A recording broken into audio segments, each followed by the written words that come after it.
Hi all, welcome back to the session on Gandhi for the 21st century.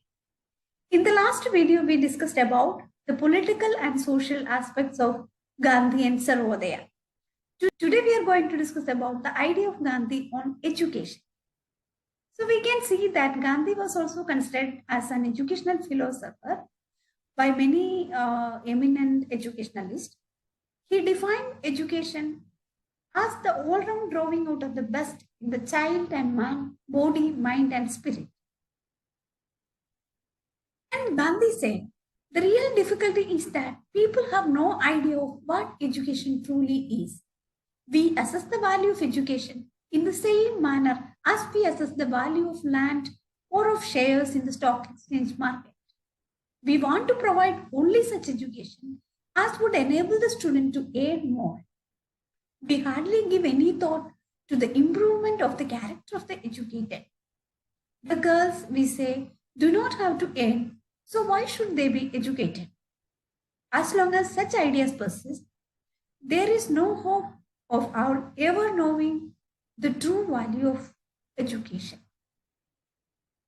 So from this statement itself, it is clear that how in-depth his educational philosophy. For Gandhi, the meaning of education is not only mere alphabet learning. It is for liberating one's own self. It is the assimilation of ideas, cultures, and so on. Education should help to overcome fear. Education is the culture of the heart, and it is contemplation.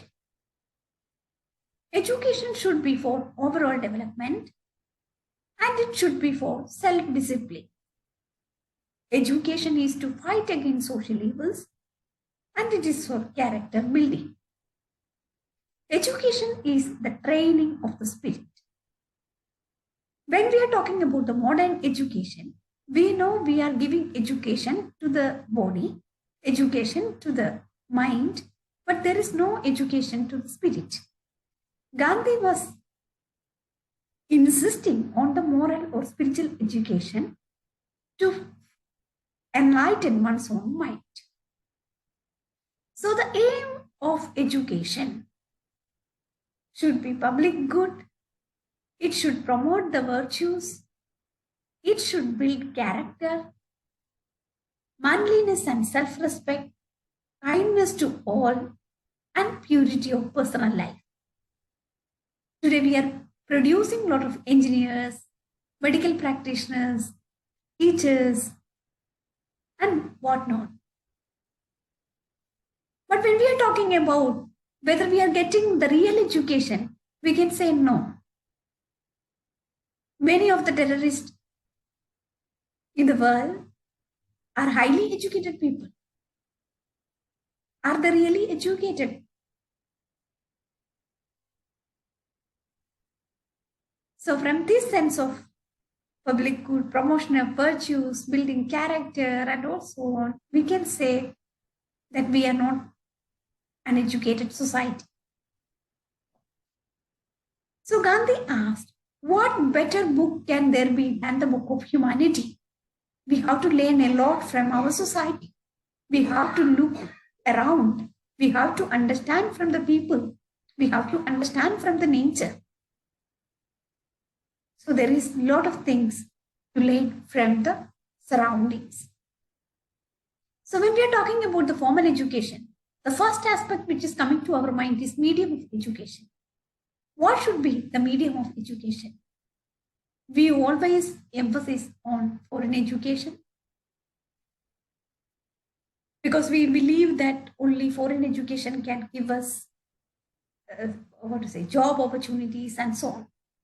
Gandhi said, the medium of education, at least in the primary level, it should be mother tongue. He said, I must cling to my mother tongue as to my mother's breast, in spite of its shortcomings. It alone can give me the life-giving milk. And he said foreign medium is a threat to the native vernaculars.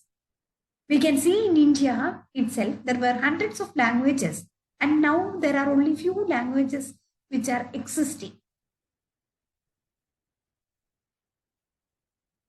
Foreign medium stunts the original thinking power of the children, and it is feeding with other language. That means the essence of the knowledge, it is not going to the minds of the people.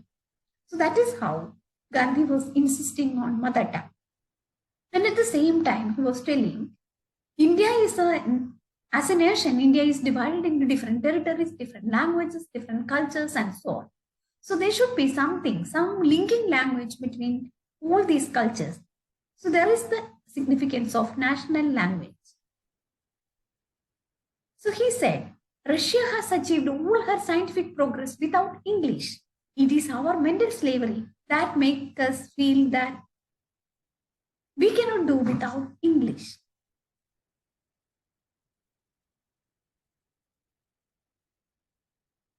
So Gandhi was insisting on mother's role in education and teachers' role also. The teachers are none other than the second mothers. The teacher must really be a mother to the children she teaches. One who cannot take the place of a mother cannot be a teacher. The child should never feel that he is being taught. As long as we do not have real mother teachers who can successfully impart true education to our children, the children will remain uneducated even though they may be going to school. This may look some traditional viewpoint, but at the same time, he was insisting on the nurturing elements in teachers. His educational philosophy, it is known as Nai Talim or basic education. It is also known as Wardha scheme of education because it was in Wardha he introduced his educational concepts. Through Nai Talim or basic education, Gandhi meant to impart the whole education of the body, mind and soul through the handicraft that is taught to the children. Remember, these aspects he was talking about primary school, not about the higher education. He said basic education links the children, whether of cities or the villages, to all that is best and lasting in India. And he said, my definition of Nai Talim is that if the person who has received Nai Talim is enthroned, he would not feel the vanity of power. On the other hand, if he is given a broom, he will not feel ashamed. For him, both the jobs will be unproductive or useless. No student of Nai Talim shall be dull because each part of his body would be active and he would have nice neuromuscular coordination. That is why Gandhi was insisting primary education without books. It should be oral teaching and it should be training to the hands. Basic alphabet and arithmetic learning should be there at the primary medium, but it should be all through handicrafts and so on.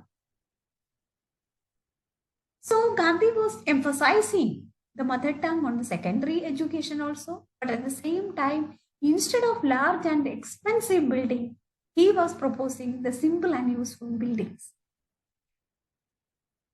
In the secondary level also, Gandhi proposed teaching of indigenous crafts and a little bit religious education also. Religious education, that doesn't mean giving education on Bhagavad Gita or epics or any such kind of religious education. It was teaching about the basic values of all religions.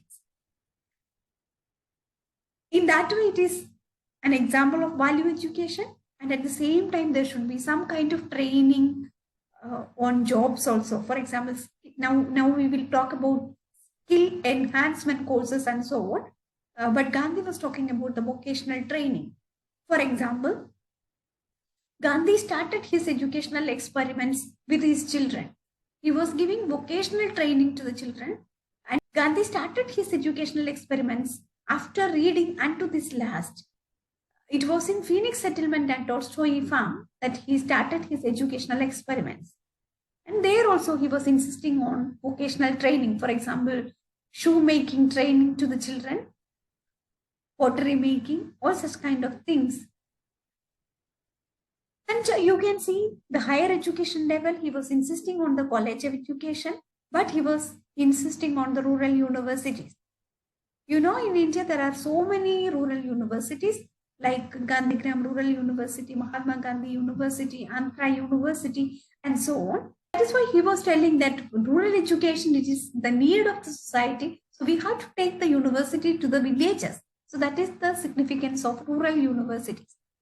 So you can see Gandhi's experiments on education at Tolstoy farm.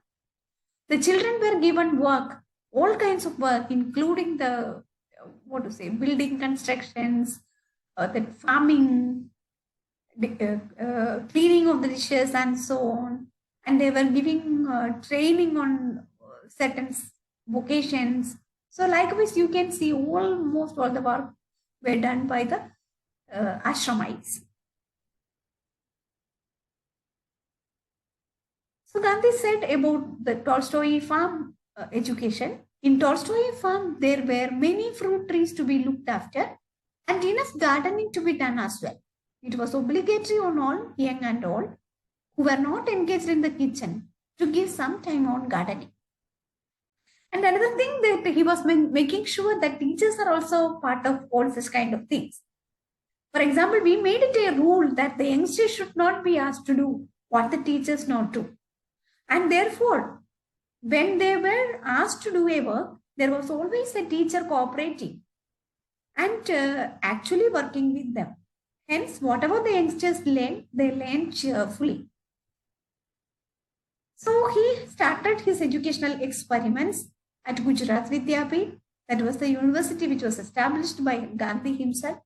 Then Shanti Niketan was also another university which experimented with some of the Gandhian philosophies. Then various ashrams are also providing education to the needy kids. Rural universities were also established in India after independence about Gandhian ideas.